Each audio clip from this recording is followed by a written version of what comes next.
Dokters sien baie selde mense wat uitsluitlik kla oor te veel winde wat passeer word. Dit mag wees weens skaamte of omdat pasiënte dink dat daar min aan te doen is. Daar is heelwat aan te doen en jy kan dit grootliks self hanteer.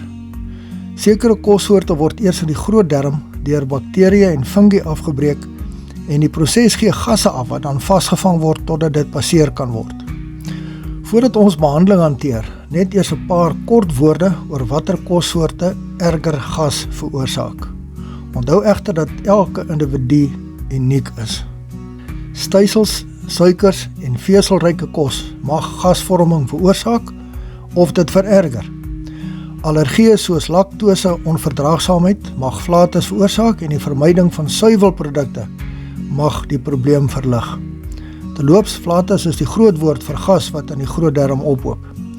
Gaskoeldranke en vrugtesappe mag 'n oorsaak van winde wees en natuurlik is proteïenryke groente soos bone wel bekend vir hulle bydrae.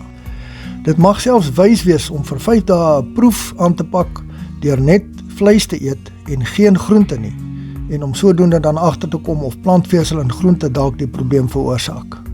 Nou kom ons by die hantering van hierdie probleem. Begin maar by die oorsake. Vermy koeldranke en vrugtesappe, hou 'n kosdagboek en probeer stysels en veselryke groentes vermy. Jy kan my maar glo as ek vir jou sê dit maak 'n groot verskil. Dit help ook baie om 'n vaste roetine te ontwikkel wat toiletgewoontes aanbetref.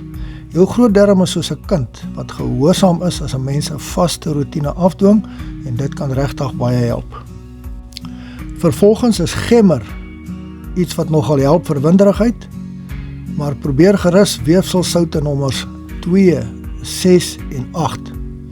Afhangend van die oorsaak kan nommers 5, 10 en 11 ook baie help.